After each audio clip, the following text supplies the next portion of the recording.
Hi friends, welcome to రాణం kitchen. ఈరోజు రాణం కిచెన్లో అయితే నేను హెల్త్కి ఉపయోగపడే పూరీ ప్రిపేర్ చేశాను. ఈ పూరీ అయితే చిన్నవాళ్ళకి కానీ పెద్దవాళ్ళకి కానీ హెల్త్కి అయితే చాలా మంచిది. ఈ పూరీకి ముందుగా కర్రీని ప్రిపేర్ చేసుకుందాం. స్టవ్ వెలిగించి బాండీ పెట్టుకొని ఆయిల్ వేసుకొని ఆయిల్ హీట్ అయిన తర్వాత తాలింపు దినుసులు, ఉల్లిపాయలు, కరివేపాకు, పచ్చిమిర్చి, ఒక ఆలు వేసుకొని మొత్తం అంతా ఇట్లా బాగా ఫ్రై చేసుకోవాలి. ఇట్లా ఉల్లిపాయలు ఆలు కొంచెం మగ్గిన తర్వాత రుచికి సరిపడా ఉప్పు, పసుపు వేసుకొని మళ్ళీ ఒకసారి మొత్తం అంతా ఇట్లా బాగా కలిపేసుకోవాలి. ఇలా మొత్తం అంతా బాగా కలిపేసుకొని పైన మూత పెట్టుకొని మంటను లో ఫ్లేమ్లోకి మార్చుకొని కర్రీని బాగా మగ్గనివ్వాలి. ఇప్పుడు ఒక వెడల్పాటి ప్లేట్ తీసుకొని దానిలోకి ఒక 2 కప్పుల వరకు గోధుమ పిండి వేసుకోవాలి. ఒక 1/2 కప్పు రాగి పిండి వేసుకోవాలి. వేసుకొని రుచికి సరిపడా ఉప్పు కూడా వేసుకోవాలి. వేసుకొని మొత్తం అంతా రాగి పిండి గోధుమ పిండిలోకి కలిసేలాగా ఇలా మొత్తం అంతా బాగా కలుపుకోవాలి. హెల్త్కి అయితే చాలా మంచిది రాగి పిండి.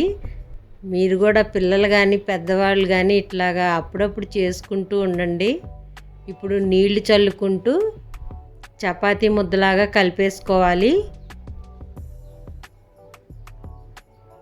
ఇలా చపాతీ ముద్దలా కలిపేసుకొని ఒక బౌల్ని పైన ఇట్లాగా బోర్లించి ఒక 10 నిమిషాలు పిండిని నాననివ్వాలి. ఇప్పుడు కర్రీ మీద మూత తీసుకొని మీడియం సైజు గ్లాస్తో 1.5 వరకు వాటర్ పోసుకోవాలి. వాటర్ పోసుకొని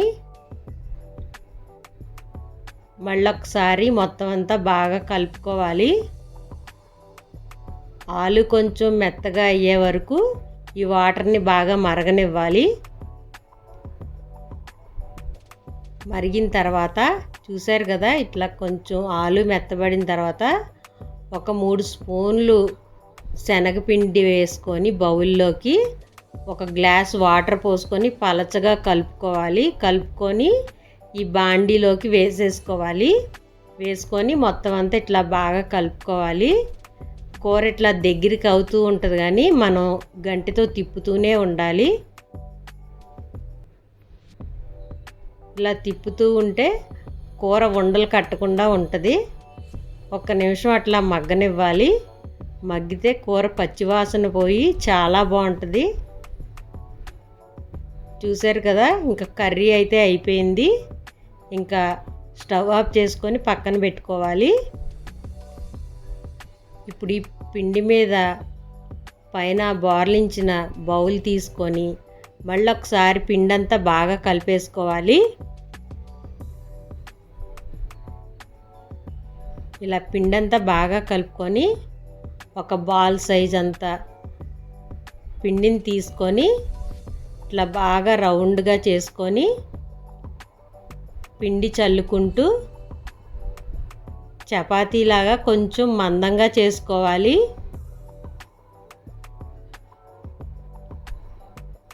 ఇలా మందంగా చేసుకొని ఇట్లాంటి ప్లాస్టిక్ బౌల్ చిన్న సైజు ఉంటాయి కదా, స్టీల్ది ఉన్నా ఓకే, వాటితోటి ఇట్లా రౌండ్గా కట్ చేసుకోవాలి పూరీల్ని.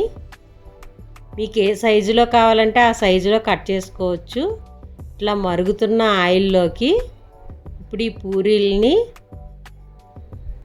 ఇట్లా ఒక్కొక్కటిగా వేసేసుకొని బాగా 2 వైపులా ఫ్రై చేసుకోవాలి.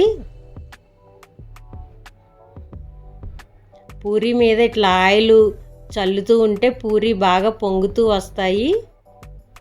చూసారు కదా ఎట్లా పొంగినాయో, అట్లాగా పొంగుతూ వస్తాయి పూరీలు. అయితే హెల్త్కి అయితే చాలా మంచిది ఈ పూరీ. తప్పకుండా ట్రై చేయండి.